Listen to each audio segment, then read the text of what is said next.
ছোট থেকে বড় চিকেন সবারই প্রিয়, কিন্তু যখন হাতে কম সময় থাকবে তখন কিভাবে তাড়াতাড়ি চিকেন রান্না করতে হয় সেটাই আজকে আপনাদেরকে দেখাবো। এর জন্য আমি প্রথমে চিকেনটাকে ভালো করে ধুয়ে নিয়েছি। তারপর আলু কেটে দিয়েছি, দুটো পেঁয়াজ কুচি করে দিয়েছি, 2 চামচ আদা রসুন বাটা দিয়েছি। তারপর পরিমাণ মতো হলুদ গুঁড়ো, ধনে গুঁড়ো, জিরে গুঁড়ো, সামান্য লঙ্কার গুঁড়ো দিয়েছি। আমি এখানে কাশ্মীরি লঙ্কা নিয়েছি, এতে ঝাল হয় না, আর এই চিকেন রেসিপিটা বাচ্চারাও খেতে পারে। তারপর পরিমাণ মতো লবণ, সামান্য চিনি আর সর্ষের তেল দিয়ে মিক্স করে নিন। চিকেন আর আলুটাকে ভালো করে মশলার সাথে মিক্স করে নেবেন, তাতে চিকেন এবং আলুতে মশলা ঢুকবে।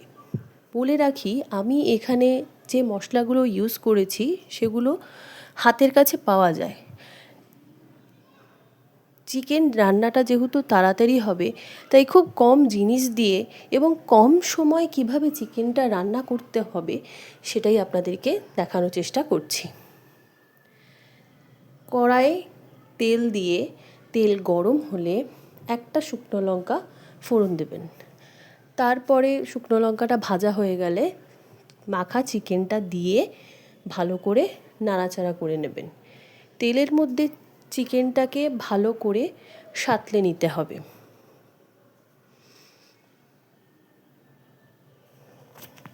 চিকেনটাকে ভালো করে সাঁতলাতে হবে।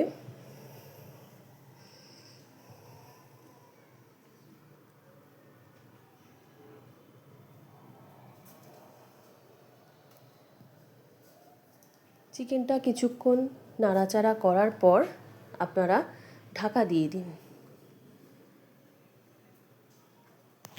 10 মিনিট পর ঢাকনা খুলবেন, চিকেন থেকে জল বেরোবে। তখন চিকেনটাকে আবার ভালো করে নাড়াচাড়া করবেন। 10 মিনিট ধরে নাড়াচাড়া করার পর চিকেনটাকে আবার ঢাকা দিয়ে দিন। কিছুক্ষণ পর ঢাকনা খুলে চিকেনটাকে ভালো করে কষিয়ে নিন। চিকেন যত ভালো করে কষাবেন, স্বাদ কিন্তু ততটাই ভালো হবে। যখন চিকেন কষা হয়ে যাবে তখন আপনি জল দিয়ে দিন। ঝোল ফুটে উঠলে গরম মশলা গুঁড়ো দিন।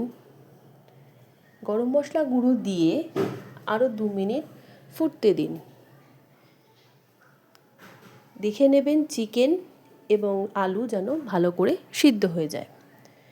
পরিমাণ মতো ঝোল রেখে চিকেনটাকে নামিয়ে নিন।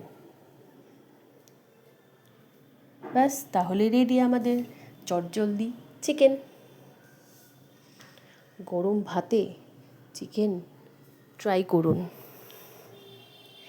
টেস্ট কিন্তু দারুণ।